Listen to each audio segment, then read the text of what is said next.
Hello aspirants, welcome to MPS study circle. ఈరోజు మనం APPSC group 2 Indian history యొక్క part 5 video చూస్తున్నాము. Already మన యూట్యూబ్ ఛానల్లో పార్ట్ 1 టు పార్ట్ 4 వీడియోస్ అనేవి ఉన్నాయి. దీని మీద ఒక ప్లేలిస్ట్ అనేది క్రియేట్ చేసి ఏపీపీఎస్సి గ్రూప్ 2 ఇండియన్ హిస్టరీ అని ఉంటుంది. అక్కడికి వెళ్ళి మీరు చూసుకోవచ్చు.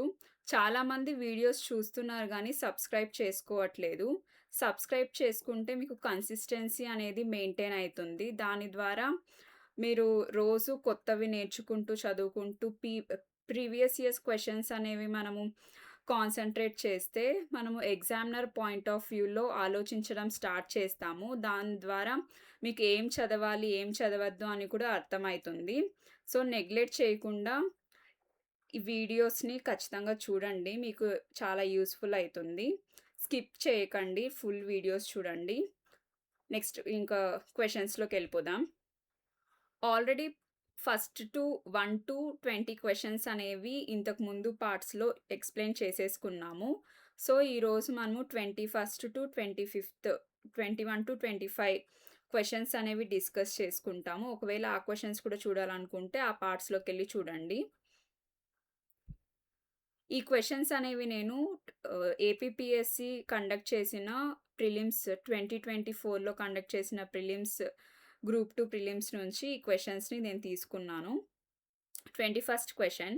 By which one of the following acts was the governor general of Bengal designated as governor general of India? కింది ఏ చట్టం ద్వారా గవర్నర్ జనరల్ ఆఫ్ బెంగాల్‌ను భారత గవర్నర్ జనరల్‌గా నియమించారు? First option regulating act of 1773, regulating చట్టం 1773. Second option charter act of 1833, charter చట్టం 1833. Government of India act 1858, భారత ప్రభుత్వ చట్టం 1858 1858.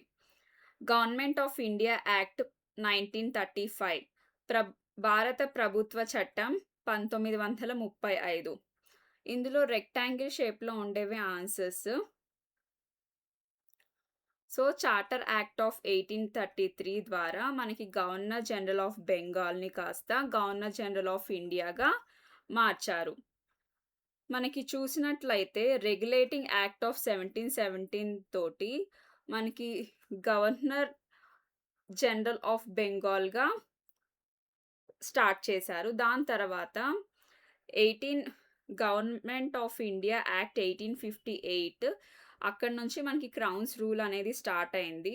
అప్పుడు గవర్నర్ జనరల్ ఆఫ్ ఇండియాని కాస్త వైస్రాయ్ ఆఫ్ ఇండియాగా చేంజ్ చేశారు. ఇలా మనకి 3 టైమ్స్ చేంజ్ చేశారు కదా! ఇలా 3 టైమ్స్ చేంజ్ చేసినప్పుడు ఎవరు ఫస్ట్ గవర్నర్ జనరల్ ఆఫ్ బెంగాల్‌గా ఉన్నారు? ఎవరు ఫస్ట్ గవర్నర్ జనరల్ ఆఫ్ ఇండియాగా ఉన్నారు? ఎవరు ఫస్ట్ వైస్రాయ్ ఆఫ్ ఇండియాగా ఉన్నారు అనేది కూడా ఇంపార్టెంట్.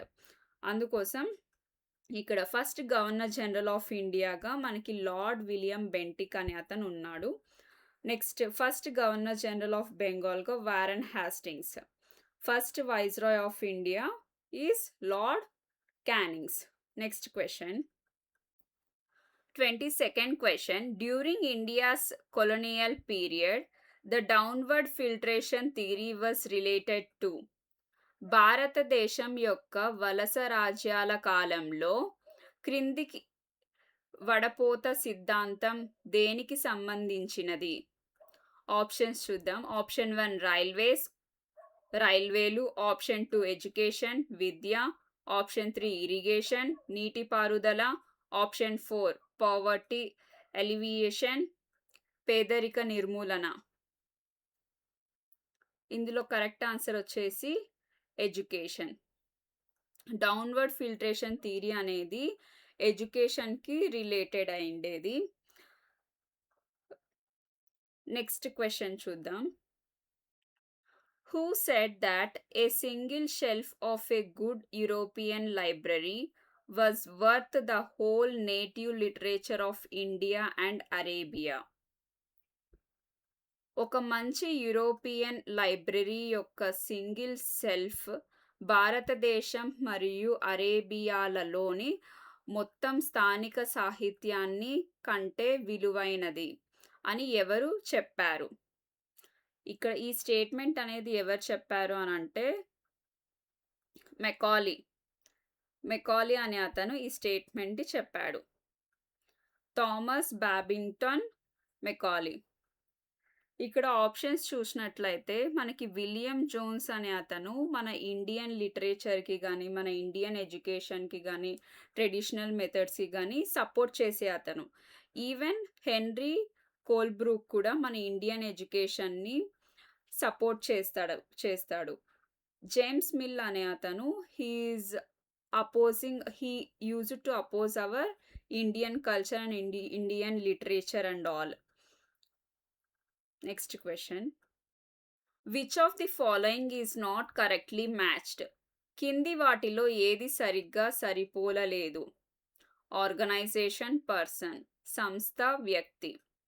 సేవా సదన్, బెహ్రామ్‌జీ ఎం మలబారీ. దేవ సమాజ్, రాధాకాంత్ దేవ్. సేవా సమితి, పండిత్ హృదయనాథ్ కుంజ్రు. బహుజన్ సమాజ్, ముకుందరావ్ పాటిల్. ఇక్కడ ఉన్న వాటిల్లో ఏ ఆర్గనైజేషన్ వాళ్ళు ఎవరు స్థాపించారు అనేసంటే, ఇక్కడ దేవ సమాజ్‌ని రాధాకాంత్ దేబ్ అనే అతను స్థాపించలేదు. మిగతా అన్ని ఆప్షన్స్ కరెక్టే. సేవా సదన్‌ని బెహ్రామ్‌జీ ఎం మలబారీయే స్థాపించారు. నెక్స్ట్ సేవా సమితిని పండిత్ హృదయనాథ్ కుంజ్రుయే స్థాపించారు. బహుజన్ సమాజ్‌ని ముకుందరావ్ పాటిలే స్థాపించారు. సో, ఇక్కడ మనం తెలుసుకోవాల్సింది ఇక్కడ ఈ 3 ఆప్షన్స్‌కి కరెక్ట్ స్టేట్మెంట్స్ కాబట్టి ఆ 3 కరెక్ట్. ఇక్కడ దేవ సమాజ్‌ని హు ఆహ్, స్టార్ట్ చేసిండేది మనకి శివ్ నారాయణ్ అగ్నిహోత్రి. అతను లాహోర్‌లో 1887లో ఈ దేవ సమాజ్‌ని స్థాపించిండు. నెక్స్ట్ రాధాకాంత్ దేబ్ అనే అతను he is a prominent leader. ఇంకా వచ్చేసి ధర్మసభ అనే దాన్ని కూడా అతను స్థాపించాడు. రాధాకాంత్ అనే అతను మోర్ ఇంటూ హిందూ సొసైటీ. అందుకోసం అతను దీన్ని ధర్మసభని 1830 కలకత్తాలో స్థాపించిండు. నెక్స్ట్ క్వెషన్ చూద్దాం. 25th question. Who among the following introduced the blue water policy? కింది వారిలో బ్లూ వాటర్ పాలిసీని ఎవరు ప్రవేశపెట్టారు? Alfonso de Albuquerque, Pedro Alvares Cabral, Francisco de Almeida, Nino da Cunha. దీని కరెక్ట్ ఆన్సర్ వచ్చేసి Francisco de Almeida. Blue water పాలిసీని cartaz system అని కూడా అంటారు. దీన్ని బేసిక్‌గా పోర్చుగీస్ వీళ్ళందరూ ఇక్కడ ఆప్షన్స్‌లో ఇచ్చిన వాళ్ళందరూ పోర్చుగీసే. మనకి తెలిసిన విషయమే. మన ఇండియాకి ఫస్ట్ సీ రూట్‌ని కనుక్కుంది పోర్చుగీసే. వాస్కో డి గామా వచ్చారు కదా 1498లో. ఆ టైంలో వచ్చేసి ఫస్ట్ వీళ్ళే మన ఇండియాలో ట్రేడ్‌ని స్టార్ట్ చేసి వాళ్ళే మొత్తం మన ఇండియా మొత్తం ట్రేడ్ చేయాలి అనుకున్నారు. అలా వచ్చిన గవర్నర్స్ వాళ్ళే వీళ్ళు. అందులో ఫ్రాన్సిస్కో డి అల్మేడా అనతను బ్లూ వాటర్ పాలిసీని తీసుకొచ్చారు. బ్లూ వాటర్ పాలిసీ అనంటే మన ఇండియా చుట్టూ 3 సైడ్స్ వాటర్స్ ఉన్నాయి కదా! ఆ వాటర్ ఆ ఓషన్స్‌లలో మొత్తము వాళ్ళ అధికారమే ఉండాలి. వేరే దేశం వాళ్ళు ఎవరు ఇక్కడికొచ్చి మళ్ళీ ట్రేడ్ స్టార్ట్ చేస్తే వాళ్ళకి ప్రాబ్లమ్ అయితుంది కాబట్టి, అక్కడ వాళ్ళు మేము స్ట్రాంగ్‌గా ఉంటే ఇక్కడ ల్యాండ్‌లో ఎప్పుడైనా చూసుకోవచ్చు. బిల్డింగ్స్ అవన్నీ ఫోర్ట్స్ అవన్నీ ఎప్పుడన్నా కట్టుకోవచ్చు. వాటర్స్‌లో మేము స్ట్రాంగ్‌గా ఉండాలి అనేసి Francisco de Almeida blue water పాలిసీని తీసుకొనొచ్చారు. ఇతని టైమ్ పీరియడ్ వచ్చేసి 1505-1509. So, his goal was to make the Portuguese the masters of the Indian ocean.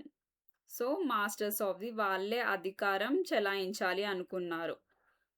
He believed that the Portuguese should focus on maintaining a powerful navy and controlling sea routes rather than building numerous fortresses on Indian land. వాళ్ళు ఒక strong నావీని build చేసుకుందాం అనుకున్నారు గానీ, forts అవన్నీ కట్టుకోవాలనేసి అనుకోలేదు. So, ఇప్పటి వరకు చూసిన క్వెషన్స్ నుంచి మీకు ఎంతో కొంత నాలెడ్జ్ అనేది వచ్చింది అనుకుంటున్నాను. ఇది నేను బ్రీఫ్‌గా ఎక్స్‌ప్లెయిన్ చేస్తాను. మీరు ఇంకా డీటెయిల్డ్‌గా చదువుకుంటే ఇంకా యూజ్‌ఫుల్‌గా ఉంటుంది. ఒకవేళ మీకు నా వీడియోస్ అనేవి నచ్చినట్లయితే ఛానెల్‌ని సబ్స్క్రైబ్ చేసుకోండి. ఈ ఈ వీడియోకి లైక్ చేయండి. అలానే ఏపీపీఎస్సీ గ్రూప్ 2కి ప్రిపేర్ అయితున్న మీ ఫ్రెండ్స్‌కి ఈ వీడియోని షేర్ చేయండి. Thank you.